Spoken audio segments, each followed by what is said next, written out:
Šviesos valdymo technologija. Beribis išteklių atkūrimo metodas ląstelėse. Kurdami begalinius ląstelių išteklius, kuriate begalinius finansinius išteklius, begalinius santykių išteklius, kuriate viską, ką norite pasiekti šioje žemėje. Jeigu jums reikia atkurti savo širdį, pasirenkate ląstelę. Jeigu jums nereikia matyti ląstelės, tiesiog pasirinkite ją savo sąmonėje ir paryškinkite konkrečią ląstelę. Ląstelė yra informacija, o informacija yra sfera. Jeigu jūs sakote ląstelė ir ją pažymite kaip sferą, įeikite giliai į šią ląstelę, užfiksuodami šviesą.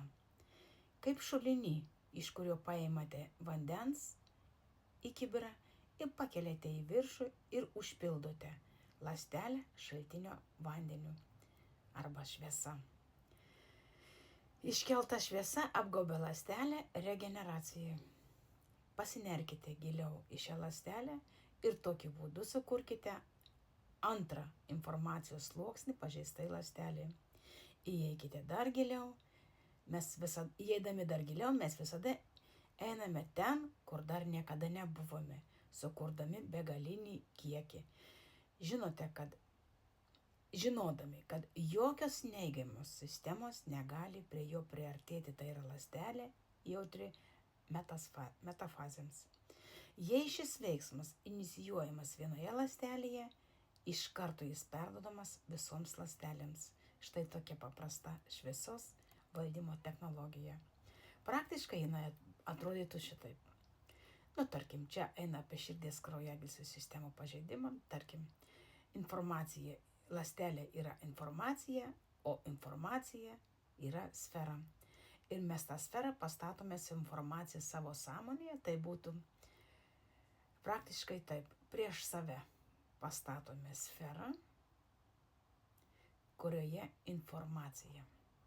Širdies kraujagyslės destruktyvi ląstelė, kurią mes norim atstatyti, mes pasakom, jeigu turi diagnozę, dar geriau, ląstelė, kuriai nustatyta diagnozė, širdies kraujagyslių, tarkim, cholesterolio normavimas širdies kraujagyslių ląstelėse.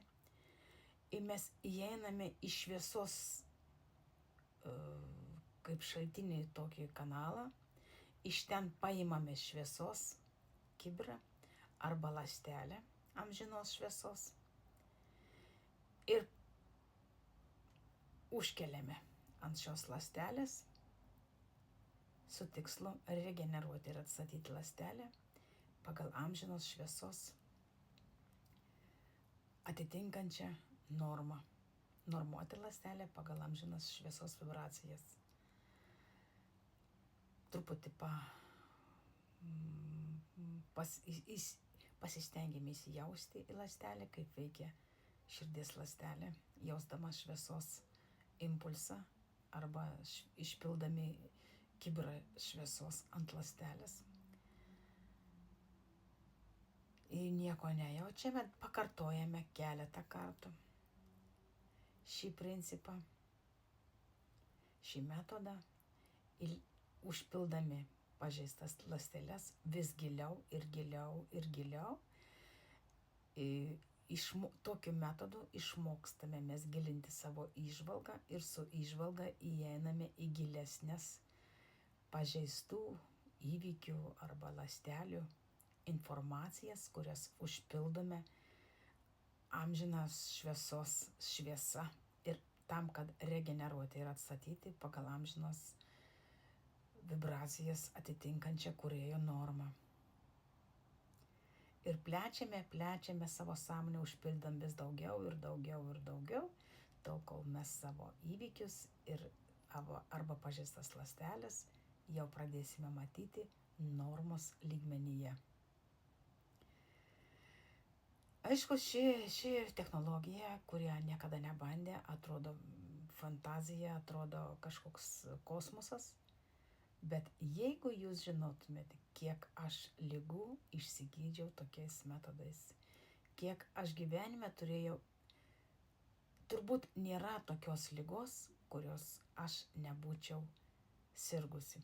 Tiksliau gal pasakysiu. Liga ateina tada, kad po pirmo ateina informacija, o paskui liga. Todėl,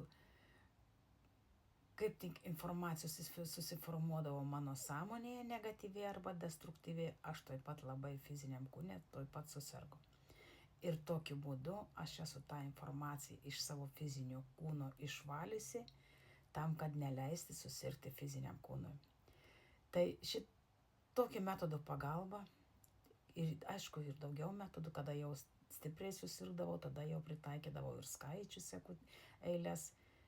Ir būdavo tokių atvejų, kad jau galvodavau, išsigasdavau ir pati, kaip dabar reikės išeiti iš sunkios padėties, iš sunkios ligos, kurių praktiškai protų būdavo nebesuvokiama, kaip čia dabar reikės daryti. Ir vis tiek kibimasis į žinias, tada perleisdavo labai daug knygų per save, labai daug technologijų per save ir vis tiek išeidavau su šviesa ir tik tai kibdamosi į save, į Dievą ir į amžiną šviesą